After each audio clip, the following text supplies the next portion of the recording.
هذه التهنئة مقدمة من فارس سادي عزران القهري وأبو صالح القهري يهدونها للعريس الغالي ياسر محمد سلمان القرادي بمناسبة زفافه الميمون ودخوله القفص الذهبي. كلمات الشاعر أبو ياسر الرباعي، فألف ألف مبروك. هاجس سطر حروفي والجزايل وانتقى القيفان بالشرح المفيد باسم راعي الطب واصحاب الجمايل سالها محروف الغلا داخل قصيد.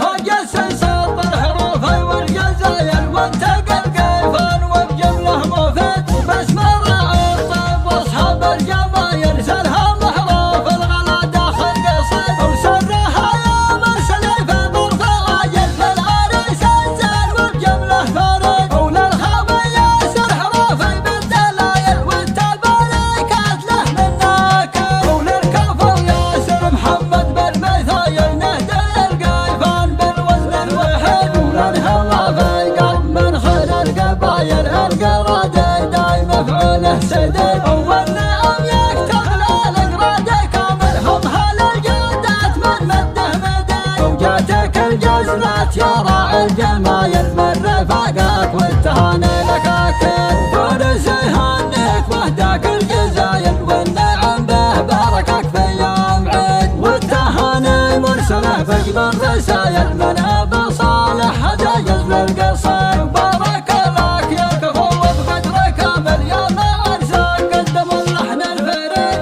هالقهر ما مثلهم ند ومثايل هم هالالفزعات في الوقت الشديد ومن يخافهم تعده الثقايل ما يهمه لو يكون وقته عنيد. اول فصل النبي في كل نايل ولا له دايم بختم القصيد. هاجس سطر حروفي والجزايل وانتقى القيفان وبجمله مفيد باسم راعي الطب واصحاب الجمايل سالها محروف الغلا داخل قصيد. وسرها يا مرسل في ظرف عاجل للعريس الزين وبجمله فريد وللخابر ياسر حروفي بالدلايل والتباركات له من ناكل وللكفر ياسر محمد بالمثايل نهدي القيفان بالوزن الوحيد وللهوى في قلب من خير القبايل القرادي دايم مفعوله سديد والنعم يكتب للقرادي كامل هم هالجودات من مده مدين وجاتك الجزلات يا راعي الجمايل من رفاقك والتهاني لك اكيد فارس يهنيك وهداك الجزايل والنعم به باركك في يوم عيد والتهاني مرسله بجبر رسايل من ابو صالح هدايا للقصير.